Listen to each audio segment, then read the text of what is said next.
은혜 받으실 하나님의 말씀은 데살로니가 전서 5장 16절부터 18절의 말씀이 되겠습니다. 우리 한 목소리로 함께 봉독합니다. 항상 기뻐하라, 쉬지 말고 기도하라, 범사에 감사하라. 이는 그리스도 예수 안에서 너희를 향하신 하나님의 뜻이니라. 아멘.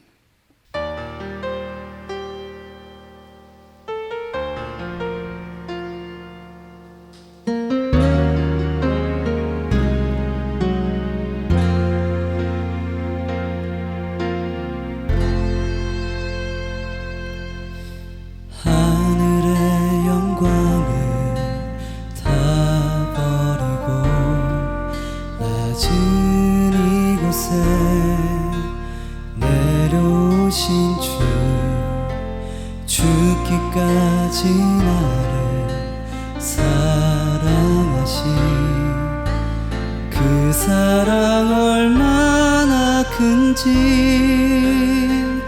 우리가 높아지면 그가 낮추시리, 우리가 낮아지면 그가 높이시리. 하나님이 원하시는 세상으로 나 자신을 낮추는 섬김으로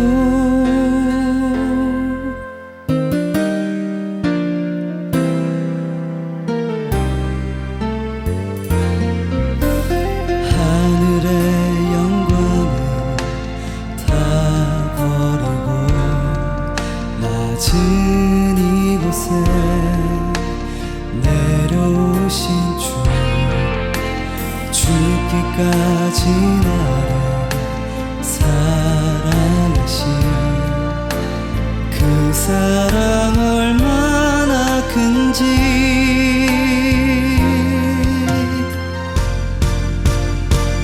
우리가 높아지면 그가 낮추시리, 우리가 낮아지면 그가 높이시리. 하나님이 원하시는 세상으로 나 자신을 낮추는 섬김으로 내 발을 닦아주사 먼저 섬기시고 서로 사랑하라고 말씀하시었네. 하나님이 원하시는 세상으로 나 자신을 드리는 섬김의 모습이 되기를.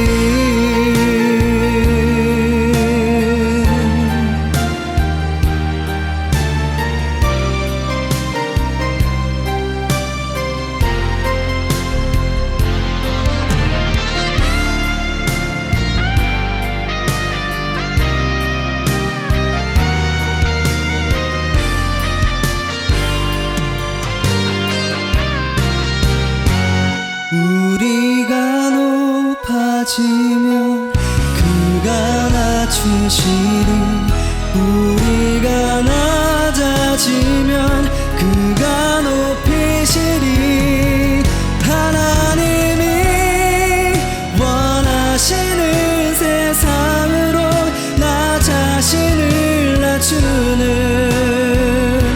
섬김으로 주사 먼저 섬기시고 서로 사랑하라고 말씀하시었네. 하나님이 원하시는 세상으로 나 자신을 드리는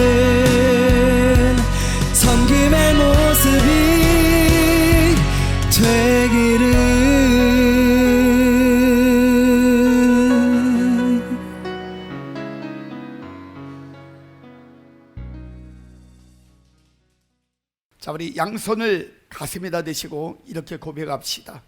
하나님이 보실 때에 나는 두고 보기에도 아까운 사람이다. 하나님이 지으신 피조물 중에 내가 가장 귀하다. 할렐루야. 그래요. 저와 여러분들은 정말 귀한 사람들이에요. 그래서 지금 시대적인 위기가 있고 어려움이 있는 이때에도 하나님께서는요, 그 가슴에 뜨거운 사랑을 품고 우리를 지금 지켜봐 주시고 보호하시고 인도해 주시고 하나님의 계획 가운데 지금도 계속 진행하는 인생을 살아갈 수 있도록 기회를 주셨다는 거예요. 이게 보통 축복이 아닙니다. 하나님은 지금도 하나님의 눈동자로 우리를 지켜봐 주시면서 그 가장 그윽하고 사랑의 눈초리로 우리의 모든 것들을 지금 살피시면서 계속해서 이끌고 계시다는 사실, 이걸 여러분 믿으셔야 돼요. 그래서 하나님 보실 때에 우리 스스로도 두고 보기에도 아까운 그러한 생각과 마음과 말과 행동의 삶을 살아갈 때에 하나님이 정말 보배롭고 존귀하게 우리를 축복하시고 사용해 주신 줄을 믿으시기 바랍니다. 그래서 존귀하게 삽시다. 존 버년의 철로 역정이라는 책이 있어요. 그 책을 보면은 주인공 크리스찬이 나옵니다. 근데 그 크리스찬이 절망 거인에 의해 가지고 의심의 성에 갇히는 그 내용이 나와요.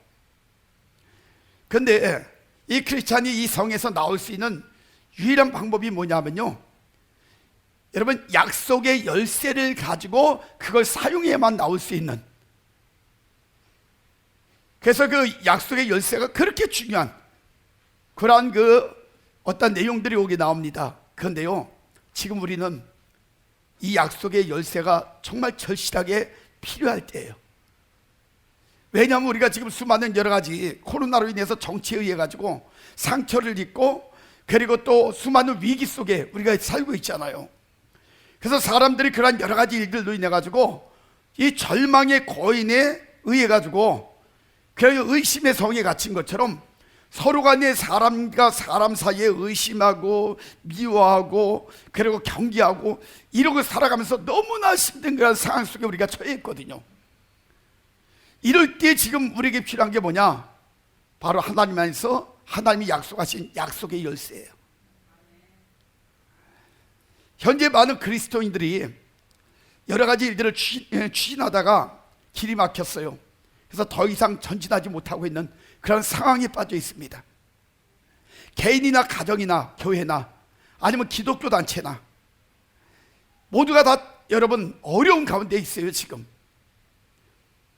그렇게 지금 그리스도인들의 그 발목을 잡고 있는 그러한 그 족쇄를 다 끊어버리고요, 그리고 감옥을 산산히 무너뜨릴 수 있는 유일한 방법은 진짜 믿음의 사람들, 그 믿음을 가지고 사는 사람들, 그리고 껴있는 교회들이 하나님 앞에 간절히 기도함으로 인해 가지고 기도의 그 약속의 열쇠를 받아야 된다는 거예요. 그래서 성도나 교회는요, 쉬지 말고 기도해야 됩니다. 성도나 교회는 현재에 안주하려는 이런 마음을 다 깨트리기 위해서 기도해야 돼요. 또 성도나 교회는 그 세상에 대한 관심을 여러분 버리기를 위해서 지금 기도해야 됩니다. 기도의 무한한 그 가능성에 우리가 여러분 막 가슴이 설레가지고요, 그래가지고 정말 이 기도가 정말 하나님 안에서 너무나 능력이고 너무나 큰 우리의 인생의 문제 해결하는 사실을 여러분이 막 스스로 느끼면서 가슴 벅차가지고 하나님 앞에 드리는 기도가 있어야 돼요. 이게 지금 우리에게 필요하단 말이에요. 전능한 구원의 그 능력을 가지고 높은 곳에서 다스리시다 하나님을 볼 수 있게 하는 기도가 지금 우리에게 절실하게 필요한 때예요. 불가능한 그 모든 것들을 비웃으면서 우리 하나님은 틀림없이 이루신다, 이렇게 외칠 수 있는 기도가 지금 우리에게 필요하다는 거예요. 만물이 하나님의 발 아래 있음을 다시 한번 우리가 깨닫고 철저하게 그 모든 것들을 인정할 수 있는 기도가 우리에게 지금 필요해요. 한마디로 해서 하나님의 영광을 갈망하는 기도가 우리에게 지금 필요하다는 이야기예요. 지금 기독교는요, 예배가 무너지고 있습니다. 성도들의 그 믿음의 어떤 그 수많은 여러 가지 부분들이요, 세상의 질병하고 그리고 또 권력에 의해 가지고 그 쓰다미에 의해 가지고 지금 하나씩 하나씩 속절없이 무너져 가고 있는 그러한 시대에 우리가 지금 살고 있어요. 그러다 보니까 하나님이 원하셨던 거룩한 무리들의 거룩한 예배, 또 세상을 변화시키는 그 영적 야성을 가진 거룩한 성도들, 이런 사람들을 찾아보기가 힘들어지는 그러한 시대가 지금 되어가고 있어요. 위기입니다. 굉장히 힘든 시대예요. 지금 교회의 십자가는 점점 줄어들고 있어요. 그리고 하나님을 찾는 사람들이 있잖아요. 그렇게 하나님을 찾았던 사람들이 하나님을 지금 찾으려고 하는 이런 모습들이 점점 사라지고 있어요. 예배가 점점 죽어가다 보니까요, 온라인 예배니 뭐니 이러면서 사람들이 예배에 관심을 버리기 시작했어요. 그리고 관심을 세상으로 돌렸습니다. 그러다 보니까 이 세상에 관심을 갖다 보니까 어느 팀인가 세상적인 쾌락과 즐거움에 마음을 뺏깁니다. 생각을 빼앗깁니다. 그러다 보니까 디모데후서 4장 10절의 말씀처럼 데마가 세상을 사랑함으로 인해서 사명도 버리고 하나님의 은혜도 저버리고 세상으로 떠났던 것처럼 지금 많은 사람들이 세상으로 점점 떠나고 있어요. 그래서 지금이 하나님의 살아계신 역사를 드러날 때입니다. 지금이 그런 때예요. 엘리야 시대 때 엘리야가 그 백성들이 우상과 하나님 사이에서 머뭇머뭇대면서 갈팡질팡할 때에 그때 그 엘리야가 하나님 앞에 간절히 기도해서 그 영적인 그 대적자들의 선지자들과 850대 1에서 하늘의 불을 끌어내려가지고 하나님 되심을 드러냈던 것처럼 오늘 시대에 그런 기도를 통해 가지고 하나님이 하나님 되심을 드러내야 될 시기가 바로 지금이라는 거예요.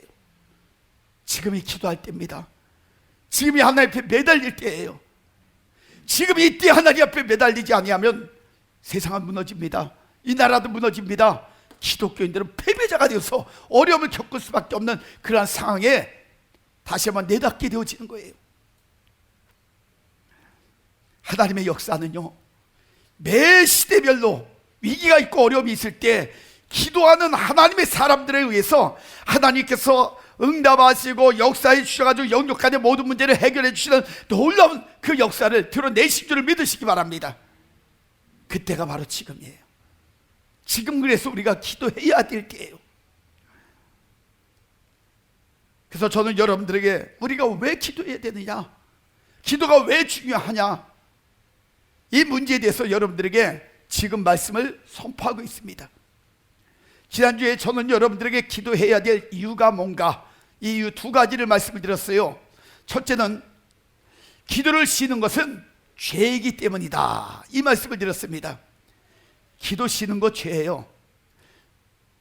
그래서 사무엘상 12장 23절에 사무엘 선지자가 고백했잖아요. 나는 너희를 위하여 기도하기를 쉬는 죄를 여호와 앞에서 결단코 범하지 아니하며 또 선하고 의로운 길을 너희에게 가르칠 것인즉, 이렇게 이야기했어요. 여기서 중요한 것이 있죠. 의롭고 선한 길을 가르친다. 뭘로? 기도하는 삶을 통해서. 기도가 멈춰지고 그 거룩한 기도의 삶을 살지 아니하면 여러분, 선하고 의로운 길이 뭔지를 가르칠 수 없다는 거예요. 한마디로 해서 선하고 의로운 길은 기도라는 거예요. 여러분들이 행도로 옮길 수 있는 그러한 삶, 교육을 시킬 수 있는 그러한 삶을 사시길 바랍니다. 그게 바로 기도예요. 그래서 기도를 쉬는 것은 죄라는 겁니다. 두 번째로, 기도가 우리를 근심에서 구출하여 주기 때문에 기도하라 그랬어요. 여러분, 우리가 인생 살면서 지금 염려, 근심, 걱정, 이런 정말 어려운 일들이 너무나 많잖아요. 그 모든 문제를 해결할 수 있는 유일한 방법이 뭔지 아십니까? 사실은 기도예요. 그래서 시편 34편 6절에 보면 다윗 왕이 고백했던 고백이 있잖아요.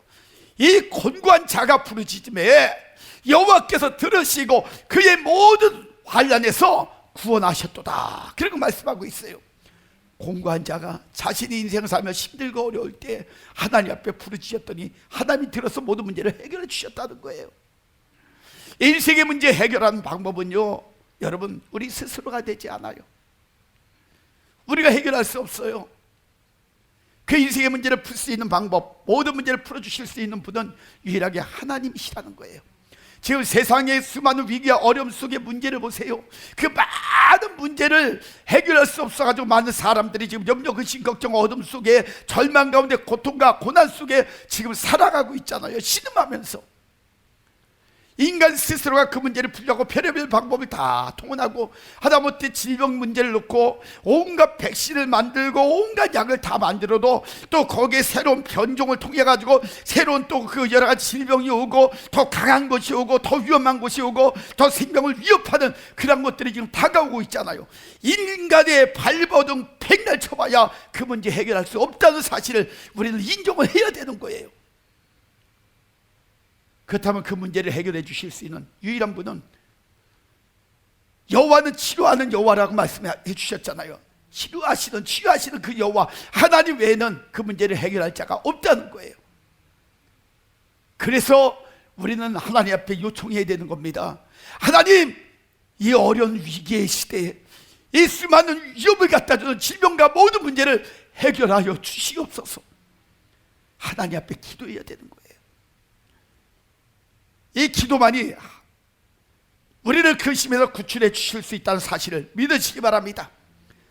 자, 그리고 오늘 세 번째로 왜 기도해야 되느냐? 기도해야 되는 이유는 기도를 통해 하나님의 크신 능력을 체험할 수 있기 때문이에요. 그래서 기도하라는 거예요. 예레미야서 33장 3절을 말씀합니다. 너는 내게 부르짖으라 내가 내게 응답하겠고 내가 알지 못하는 크고 비밀한 일을 내게 보이리라 그랬어요. 여러분, 이 기도는요, 이 내용은 예레미야 선지자 때 하나님께서 예레미야 선지자에게 너 내게 부르짖으라, 시대가 이렇다, 그러면 내가 이렇게 응답하겠다, 그리고 말씀하신 그 내용이에요. 여러분, 예레미야 선지자는요, 베냐민 땅, 그러니까 예루살렘 근처에 아도시라는 지역이 있는데 거기에 제사장 hil기야의 아들로 태어났습니다. 그런데 이 예레미야가 활동했던 시기가 그 BC 627년부터 BC 580년, 그때에 굉장히 많은 여러 가지 일들을 하면서 활동했던 선지자예요. 근데 그 50년 가까이 되는 그 시기에 왕이 몇 명이 있었는지 아십니까? 그러니까 예레미야 선지자가 활동했던 그 시기에 무려 그 남유다하고 그리고 그 이방 족속의 왕까지 해서 8명이 지배했던 그 시대에 활동을 했어요. 8명. 무려 50년 상간에 8명을 거친 거예요. 남유다의 왕은요, 그 요시야부터 시작을 해가지고 16대 왕이에요. 20대 왕까지 다 거쳤어요, 예레미야가. 그러니까 요시야, 아사스, 그 여호아스, 여호야김, 여호야킨, 그리고 시드기야 왕. 그러니까 이렇게 해가지고 5왕이 거치는 거예요. 거기다 바벨론 왕이 그때 활동할 때 바벨론 왕이 있었는데, 바벨론은 그 유명한 느부갓네살, 그리고 그다랴, 요하난, 이런 세 왕이 그 당시에 있어요. 그러니까 무려 8명의 왕이야. 그러니까 예레미야가 그 8명의 왕이 거쳐갔던 그때 활동을 했던 사람이에요. 그런데요, 그가 태어나기 전에, 예레미야는 어떤 사람이야? 그가 태어나기 전에 예레미야서 1장 5절에 보니까요, 잉태되기도 전에 이미 하나님께서 이 예레미야를 선택을 해가지고요, 하나님의 그런 뜻을 전하는 대언자로 이미 그를 하나님께서 집어넣어서 선택을 해놨던 사람이에요. 그러니까 잉태되기 전에. 그러니까 얼마나 대단한 사람이야. 하나님은 예레미야가 태어날 걸 아시고 미리 그를 점치고 놨다는 거예요. 그 정도로 대단한 사람이 예레미야예요. 또 요시야 왕에 의해 가지고 사역자로 부름받아 가지고 위대한 4대 선지자 중에 한 사람으로 예레미야서 16장 2절에 보면요, 예레미야는 결혼도 하지 아니하고 그리고 오직 하나님의 그런 명령에 그 준행하며 살았던 선지자가 바로 예레미야 선지자예요. 얼마나 대단한 분인지 몰라요. 당시에 또 여러분 그 남유다 왕들이요, 그 시대에 얼마나 강팍했는지 아십니까? 남유다 왕들이요 아주 그 악독했고요, 강팍했고 죄악이 가득했던 그러한 시대였었어요. 그래가지고 백성들을 알기로 우습게 알고 백성들 죽이는 거 아주 쉽게 죽이는 이런 시대였단 말이에요. 그때 예레미야 선지자가요 하나님의 사역을 하는데 얼마나 무시를 하고 얼마나 그 선지자를 함부로 하고 그랬는지 몰라요. 위기도 참 많았어요, 예레미야 선지자가. 근데 예레미야 선지자의 특징이 뭐냐면요, 그 예레미야 선지자는 백성들을 너무너무 사랑했어요. 그리고 그 나라의 위기가 올 때마다 나라를 사랑했기 때문에 그는 백성들을 위해서, 나라를 위해서 늘 눈물을 뿌리면서 그러면서 기도했던 선지자가 예레미야 선지자. 그래서 예레미야 선지자 그러면 눈물의 선지자로 유명합니다. 예레미야는 그 사역할 때에 그 하나님의 음성을 듣고요 예언을 했는데 무려 18가지의 예언의 내용들이 성경에 기록되고 있어요. 18번을 예언한 거예요. 그 중에 오늘 예레미야서 33장 이 내용은요 예레미야의 마지막 18번째 그러한 예언입니다. 그 내용이에요. 예레미야가 바벨론이 이미 그 예루살렘을 침공해 가지고요 그 포위한 지가 1년이 지났을 때예요. 그러니까 이미 바벨론이 침공을 했어요. 그래서 막 포위를 해놨어, 그 주변을 다. 근데 1년 넘게 버틴 거예요. 그때 이제 그 유다와 예루살렘이 굉장히 그 상황이 매우 위태롭고 어려울 때 그때 예레미야 선지자가요 선포를 합니다. 예언을 했어요. 어떤 예언을 했냐, 예루살렘이 함락되고 그리고 시드기야 왕이 포로가 될 것이다. 그리고 예언을 했어요. 그랬더니요 세상에 나라에서 나라가 망한다 그러고 왕이 포로가 된다 그러니까요 반역죄로 체포를 해가지고 감옥에다 집어넣어버린 거예요. 그 예언을 했다고 해가지고. 그런데 놀라운 일은 감옥에 있으면서도요 그 예레미야는 계속 하나님의 음성을 들었어요. 그래가지고 예레미야서 32장 1절부터 15절에 하나님이 어떤 그 음성을 주시냐면, 야 주변에 있는 땅들을 다 사놔라, 이 땅 저 땅 해가지고 사놓으라 그래가지고 그 감옥에 있으면서도 작업을 했어요. 그래가지고는 그 사춘의 땅이 많았어요. 밭이 어마어마한 밭이 있었는데 그걸 또 다 사놨습니다. 근데 그 땅을 다 사놓고 난 직후에 얼마 후에 하나님의 음성이 들렸어요. 하나님이 또 음성을 주신 거야. 근데 그 음성이 뭐냐, 그게 바로 예레미야서 33장 2절 내용입니다. 이를 행하시는 여호와, 그것을 지어 성취케 하시는 그 여호와, 그 이름을 여호와로 하는 그 자가 이같이 이르노라 하며, 그리고 말씀하시기를 너는 내게 부르지라, 내가 내게 응답하겠고 내가 크고 비밀한 일을 내게 보이리라. 그리고 그때 말씀하신 거예요. 그러니까 예레미야는 감옥에 있든 어디에 있든 늘 뭐 했다? 기도했다는 거예요. 그리고 하나님의 음성에 귀를 기울이고 늘 그 음성을 따라 살았던 사람이 예레미야예요. 여기 보면요 부르짖으라, 이걸 히브리어로 케라 그래요. 케라. 이 말은 무슨 뜻이냐면 간절히 기도하라는 거예요. 여러분 하나님 앞에 부르짖는 건 어떻게 해라? 간절하게 기도하라. 응? 마음 중심을 다해서 간이 저려질 정도로 이렇게 하나님 앞에 기도하라는 거예요. 그러면서 네가 이렇게 간절히 부르짖으면 그 비밀한 일, 이거 베추롯 이렇게 이야기하는데 이 비밀한 일, 이건 뭐냐면 철저하게 지켜지거나 아니면 인봉이 되어가지고 그래가지고 접근할 수 없는 아주 그런 내용을 이야기하는 거예요. 예? 그러니까 이건 뭐 어떻게 아무도 접근할 수 없고 알 수 없는 감춰져 있는 그걸 네가 기도하면, 네가 간절히 기도하면 내가 그걸 다 열어가지고 너에게 그 감춰져 있는 모든 비밀을 알려주겠다는 거예요. 그 하나님의 계획을 다 알려주겠다는 거예요. 그래서 예레미야가 뭐 했는지 아십니까? 하나님의 간절히 기도한 줄 믿으시기 바랍니다.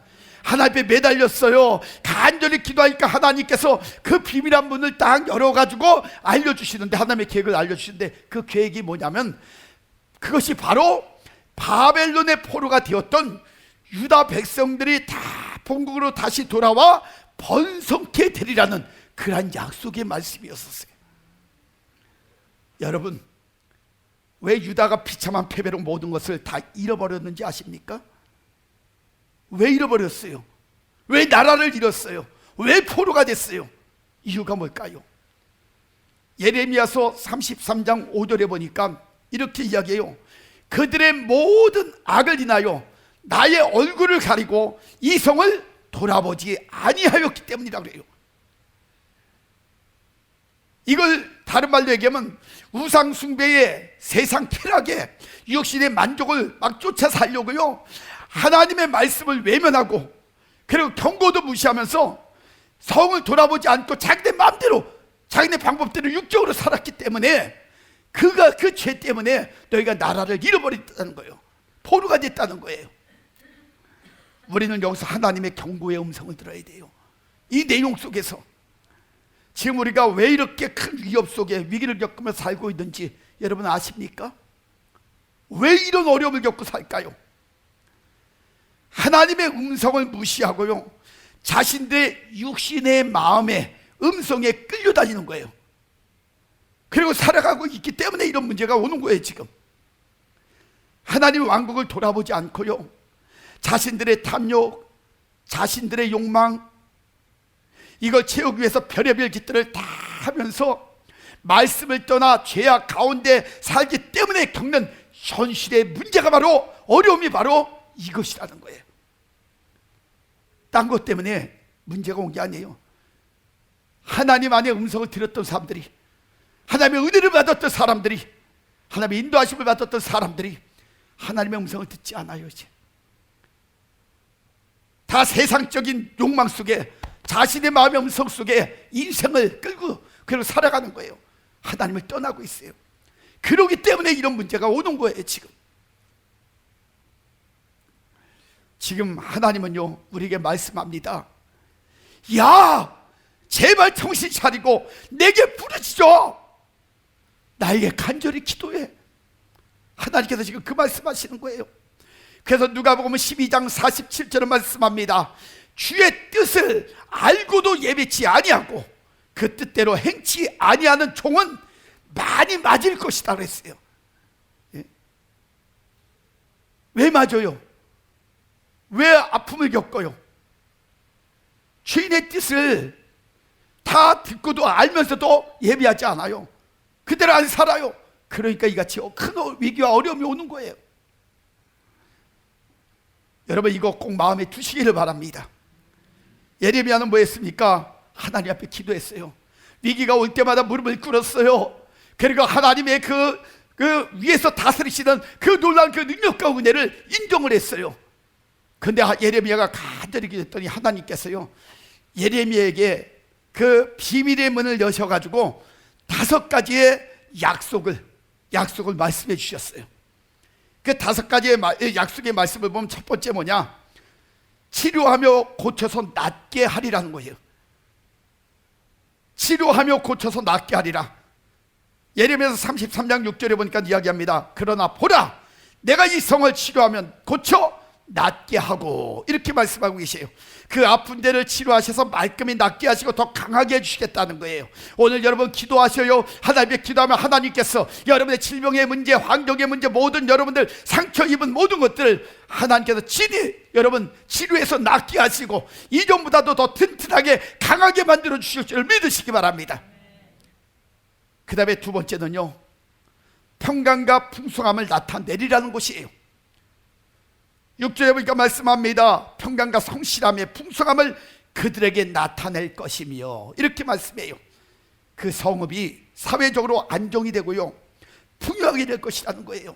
여기 있는 문제가 떠나가고 악을 인해서 입었던 수많은 혼란과 그 분쟁과 수많은 위기와 어려움들을 다 해결해 주시겠다는 거예요. 난 우리나라가 그렇게 되기를 주의 이름으로 축원합니다. 기도하는 사람들로 인해 가지고 이 나라가 안정되기를 주의 이름으로 축원합니다. 평강이 오기를 주의 이름으로 축원합니다. 기도하는 사람들이 있을 때 그 문제가 해결이 되어지는 거예요. 그 다음에 세 번째, 유다와 이스라엘의 포로를 돌아오게 하리라는 그러한 약속이에요. 7절에 말씀합니다. 내가 유다의 포로와 이스라엘의 포로를 돌아오게 하여 그들을 처음과 같이 세울 것이며 이렇게 말씀하고 있어요. 북왕국 이스라엘, 그래서 북이스라엘이라고 이야기하는죠. 북이스라엘은요, 이미 오래전에, 그러니까 BC 721년 전에, 21년에 아스로에 의해 가지고 그들이요 전쟁에서 져서 포로가 됐어요. 그래서 그들이 다 이방 땅으로 끌려갔습니다.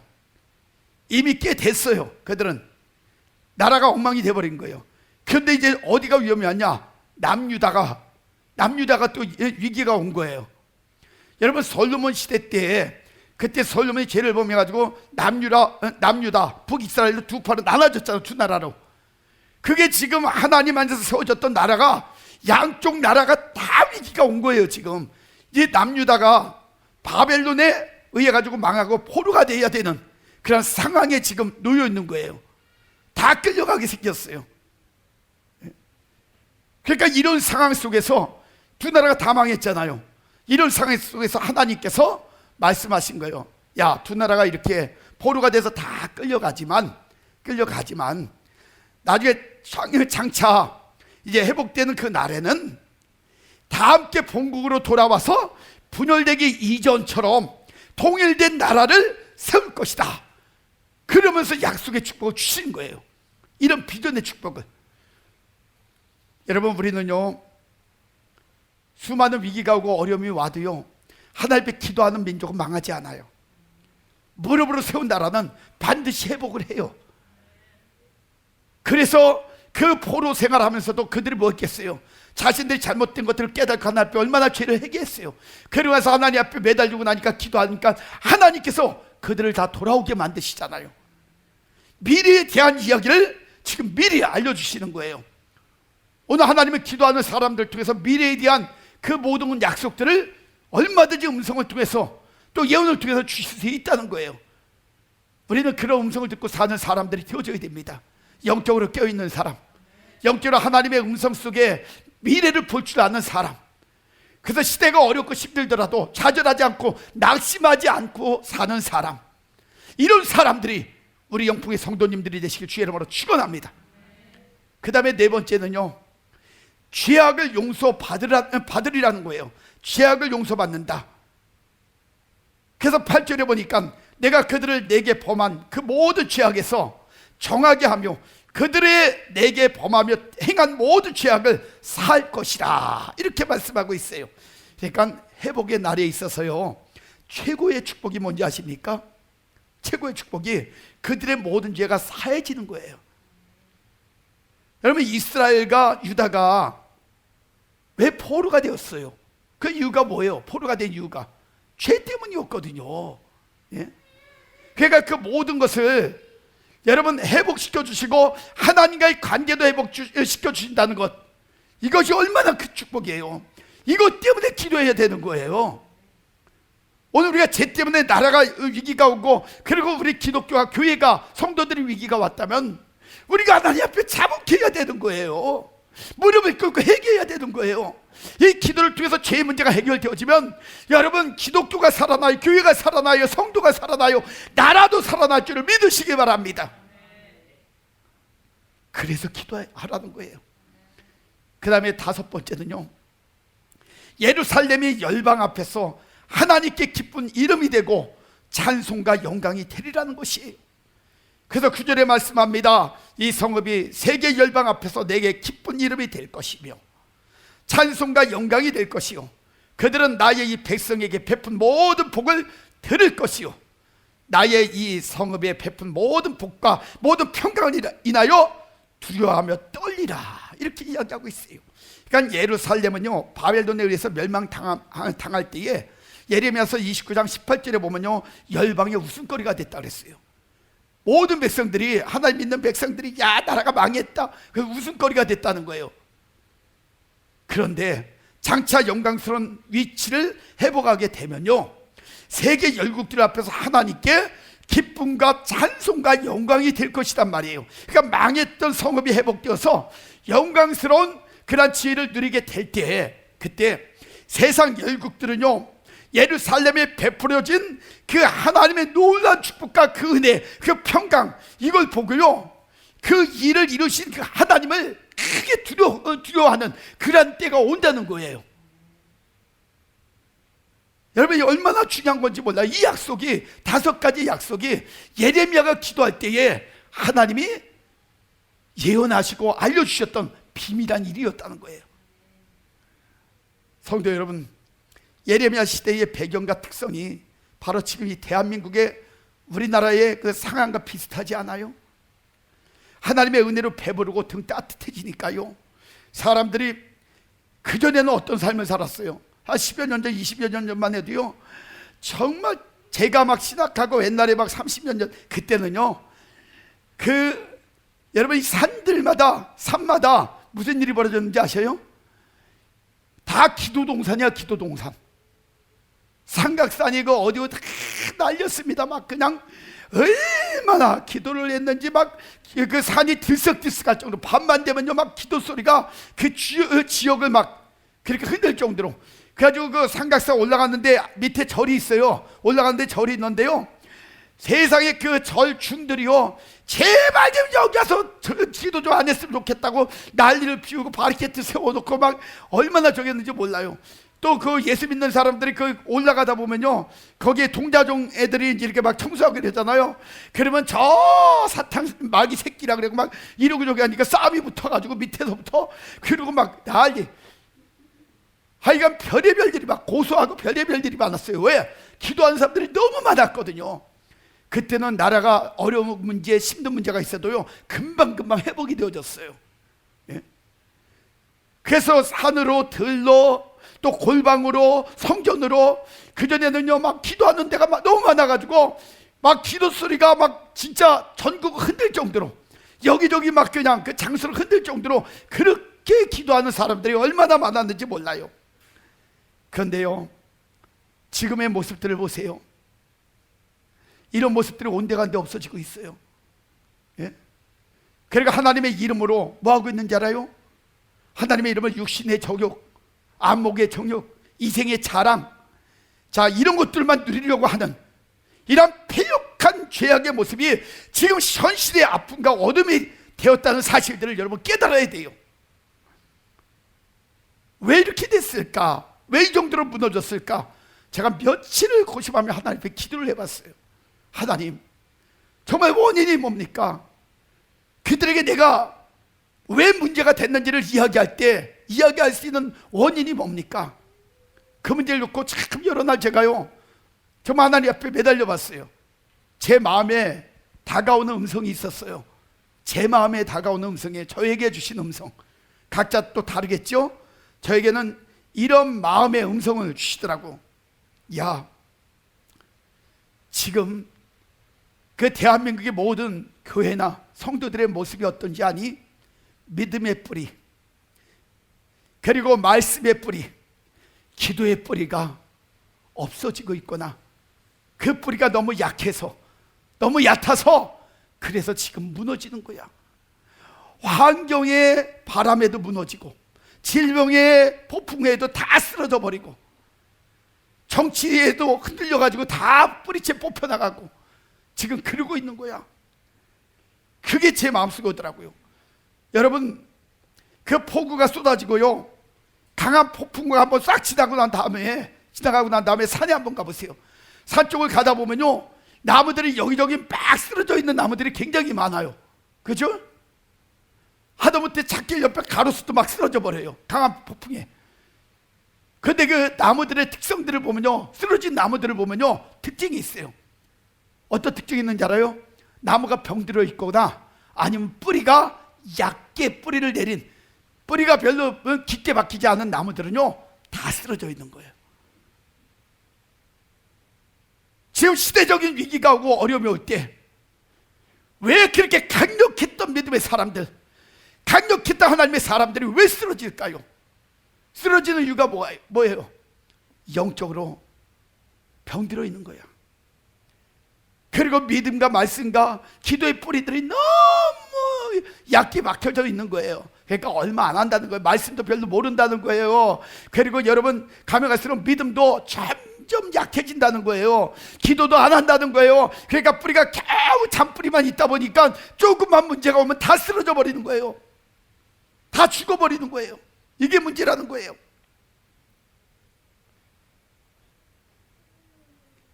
지어버드라는 사람이 이야기했어요. 폭풍은 참나무가 뿌리를 더 깊게 내리도록 만든다 라는 이야기를 했어요. 지금 우리에게 어려움이 오잖아요. 위기가 오잖아요. 이럴 때 우리가 지금 뭐 해야 되는지 아세요? 이런 위기의 문제 속에서 여러분 영적 뿌리를 깊게 내리는 싸움을 해야 돼요. 이럴 때 더 말씀 속에 들어가 줘야 되고요. 이럴 때 더 믿음을 붙잡고 살아야 되고요. 이럴 때 더 하나님 앞에 기도하며 매달려 대단 귀한 우리의 삶이 되어져야 된다는 거예요. 그게 믿음의 뿌리를, 그게 모든 뿌리를 깊게 내릴 수 있는 유일한 방법이에요. 참나무는 그렇대요. 폭풍 유고 환란이 오면요 더 뿌리를 깊이 내린다는 거예요. 폭풍을 이기기 위해서. 여러분 우리가 농사를 이렇게 짓는 분들, 이런 분들은 이제 잘 알잖아요. 여러분 보리 농사 짓는 거 보셨죠? 보리 농사. 시골에서 살던 분들은 보리 농사 져봤을 거예요. 그럼 보리 농사 이렇게 짓잖아요. 그러면요 겨울에 이제 그 보리 싹들이 이렇게 올라옵니다. 좀 많이 이렇게 올라와요. 그러면 겨울에 우리가 뭐 하는지 아세요? 그 밭에 가가지고요 눈 내리고 그럴 때 막 밟고 돌아다닙니다. 그거 막 그냥 죽이는 거야, 한마디로 얘기해서. 그냥 보리 싹난 것들 막 이런 것들이요 눈에 조금만 더 막 또 뛰어다녀요. 그냥 보리밭에 막 거기서 공도 차고 막 뛰어다녀요. 그래서 그 보리 싹난 거를 다 발로 짓밟아가지고 꺾어버립니다. 그거를 다. 옛날에 처음엔 제가 몰랐어요. 우리 큰어머니가, 할머니가 그 보리밭에 가가지고 그것 좀 막 밟고 다녀라 그리고 얘기할 때 왜 그랬는지 몰랐어요. 그런데요 나중에 알게 됐어요. 그냥 놔두면은 여기 놔둬가지고 싹이 나가지고 자라잖아요. 그러면요 그 보리 알이 80개 정도밖에 안 열린대요. 보리 알이.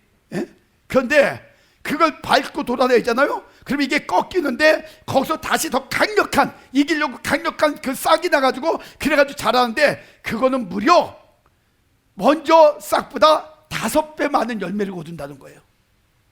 뿌리가 깊게 박혀가지고 강력하게 더 세게 올라온다는 거예요. 그래서 5배의 열매를 더 거둘 수 있다는 거예요.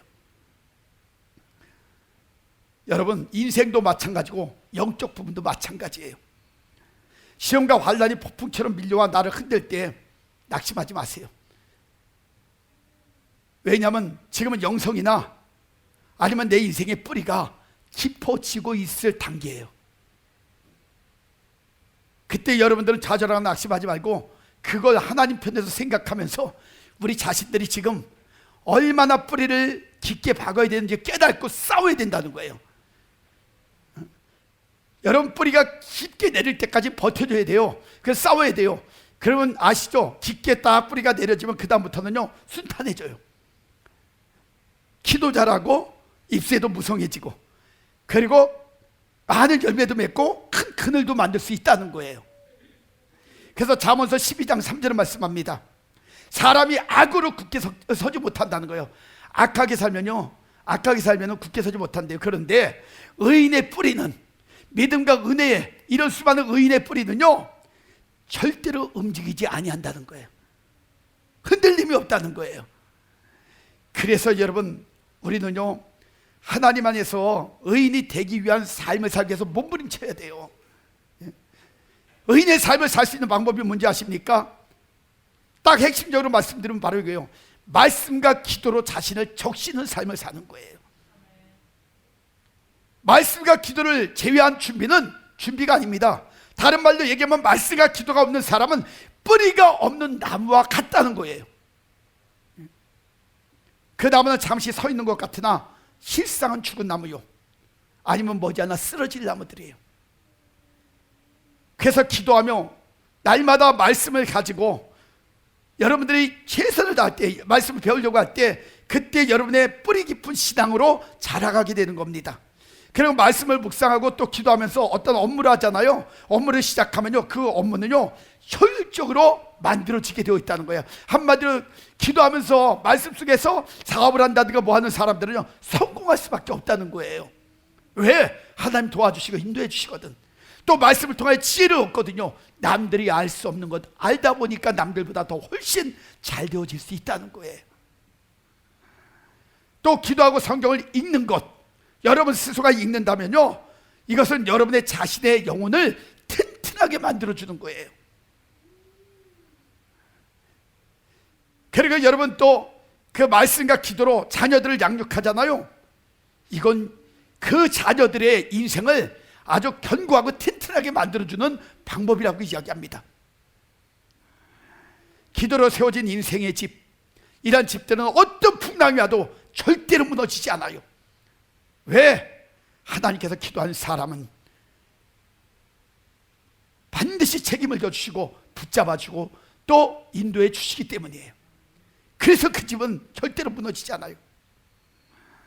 이제 말씀을 정리합니다.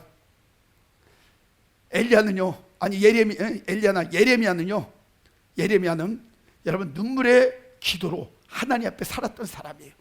수많은 위기가 있고 어려움이 있을 때 그는 절대로 세상 것 때문에 좌절하고 낙심하면서 그냥 엉뚱한 생각과 마음속에 주저앉아 있지 않았어요. 그는 위기가 오면 올수록, 어려움이 오면 올수록 더 눈물로 하나님 앞에 기도했다는 거예요. 그 기도를 통하여 하나님은 계속 말씀해 주셨고 예언해 주셨고 알려주셨고 그 문제를 풀 수 있는 길을 열어주셨다는 거예요. 여러분, 오늘 우리도 이런 위기가 있을 때 예레미야처럼 또 믿음의 사람들처럼 기도하자는 거예요. 그래서 인생의 문제, 지금 어려움의 문제를 풀어나가자는 겁니다. 그러므로 우리 영풍의 성도님들은요, 이제 말씀과 기도로 늘 응답받으시고 이 어려운 힘든 시기를 하나님의 인도하심과 은혜로 멋지게 승리하면서 모든 영역의 문제를 해결받고요, 하나님의 크신 능력 가운데 참된 자유함과 그리고 기쁨으로 살아가는 복된 가정과 귀한 인생들이 되시기를 주의 이름으로 축원합니다. 그래서 오늘 말씀들을 이렇게 돌아보면서 우리가 찬양하고 기도할 때, 하나님, 우리도 늘 간절한 기도를 예레미야 선지자같이 그 외에 하나님의 위대한 능력을 체험한 하나님의 사람들 같이 강력한 능력 체험으로 이 시대에 하나님의 일꾼으로서의 사명을 감당하는 그러한 인생이 되게 하여 주시옵소서. 이 문제를 놓고 이 시간에 결단하며 기도하는 그러한 시간을 갖겠습니다. 하나님의 세미한 음성이 우리를 다스려 주옵소서. 날마다 하나님의 음성을 들을 때에 깨닫게 하여 주시고 철저하게 말씀 앞에 무릎을 꿇을 수 있는 지혜로운 자들이 태워지게 하여 주시옵소서. 오늘 예레미야 선지자를 통하여 하나님께서 이루셨던 놀라운 일들을 듣게 되었습니다. 알게 되었습니다. 그리고 시대적인 위기와 문제가 왔을 때에 인간적인 방법으로 절망하나 좌절하며 사는 인생들이 아니라 하나님의 무릎을 꿇을 때에 하나님께서 그 모든 문제를 해결해 주시는 해결사라는 사실들을 다시 한번 모두가 깨달았습니다. 하나님은 지금 이 시대는 위기입니다. 우리 성도님들, 또 하나님 이 나라의 민족 가운데 있는 모든 교회와 그 모든 성도님들 어려움 속에 처해 있습니다. 하나님, 이때에 우리가 해야 될 일이 무릎을 꿇는 일인 줄 압니다. 하나님, 다시 한번 무릎을 통하여 문제를 해결할 수 있는 지혜로움을 얻게 하여 주시고 하나님의 역사하심으로 인하여 모든 하나님의 그러한 위기로부터 다시 한번 구원받을 수 있는 놀라운 은혜 입을 수 있도록 역사하여 주시기를 원합니다. 우리는 미련합니다. 연약합니다. 나약합니다. 그래서 우리가 할 수 있는 것이 없습니다. 그래서 하나님께서 이런 말씀을 통하여 하나님께서 하실 일들을 우리에게 알려주신 줄 믿습니다. 우리가 할 일은 무릎을 꿇는 것입니다. 하나님을 다시 한번 간절히 찾는 것입니다.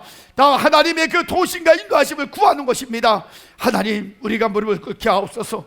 그래야 우리 모든 인생들이 주의 손에 붙잡히게 하여 주시고 또한 인생을 통하여서 이루실 하나님의 역사를 이뤄나가는 도구가 되어질 수 있도록 주님 역사하여 주옵소서. 하나님, 지금 대한민국의 모든 하나님 교회들이 점점 위기와 어려움 가운데 있습니다. 절망과 좌절 가운데 있습니다. 그러나 그 어둠들을 밀어낼 수 있는 삶을 살기를 원합니다. 생각과 마음이 하나님을 향하게 하옵소서. 말씀을 향하게 하여 주옵소서. 그리고 하나님의 음성을 듣게 하여 주옵소서. 그리고 하나님의 그 음성 속에 행할 수 있는 믿음을 주시옵소서. 담대함을 주시옵소서. 그래 영적인 야성을 가지고 하나님의 뜻을 이뤄나갈 수 있는 하나님 모든 교회와 성도님들이 되어질 수 있도록 역사하여 주옵소서. 그래야 할 때에 하나님 세상 정치도 교회를 흔들 수 없고 세상의 모든 무리들도 하나님의 사람들을 흔들 수 없다는 사실들을 깨닫는 은혜를 입을 수 있도록 역사하여 주옵소서. 이 나라의 이 민족의 위기에 또한 수많은 질병과 정치 그리고 권력과 수많은 위협, 이 모든 것들이 하나님 앞에 철저하게 굴복되어 깨지는 그러한 역사가 임할 수 있도록 우리 하나님 역사하여 주옵소서. 이제 우리 성도님들 인생을 맡길 때 이 안주도 승리되어지기를 원합니다. 움직이는 곳마다 통행하여 주시고 수많은 위기 가운데 말씀을 의지하여 하나님 최선을 다할 때에 최고의 인생들로 회복되어지는 놀라운 축복을 누리게 하여 주옵소서. 지금도 영육간의 질병 가운데 있는 심령들, 고통 가운데 있는 심령들이 있습니다. 주여 그들의 영혼을 긍휼히 불쌍히 여겨 주옵소서. 그들의 육체를 하나님 어루만져 주옵소서. 하나님의 고통 가운데 있는 모든 육체의 질병들이 예수의 이름으로 떠나갈지어다. 어둠의 세력에 갖다 놓은 수많은 문제의 질병들은 예수의 이름으로 떠나갈지어다. 예수 보혈로 모든 질병이 씻겨나가게 하여 주시고 그들의 영이 회복되어질 뿐만이 아니라 하나님 안에서 영역의 강건함을 가지고 살아가는 복된 인생들 되어지게 하여 주옵소서. 암덩어리가 떠나갈지어다. 모든 오장 육부 심장 폐부 관절 세포 신장 폐셔 모든 것들이 부러지고 제자리로 돌아갈지어다. 모든 세포가 살아날지어다. 이제 영육의 강건함을 얻어 하나님의 귀한 일꾼들로 부족함이 없는 간증자들 되어지게 하여 주옵소서. 지금은 우리 구주 예수 그리스도의 은혜와 하나님의 그 크시고 만극하신 사랑하심과 성령님의 감화감동 내주 역사 충만하심의 은혜가 오늘도 하나님 앞에 모든 인생들을 맡기며 예레미야 선지자처럼 무릎을 꿇고 지금 처해 있는 모든 위기 가운데 하나님의 도신과 인도하심을 통하여 승리하고자 원하는 우리 성도님들 머리 위에 그들의 가정, 건강, 계획, 모든 생업 위에 영풍월도 교회와 이 나라의 민족 전 세계 머리 위에 지금부터 영원까지 하나님의 축복이 함께 계실지어다. 아멘.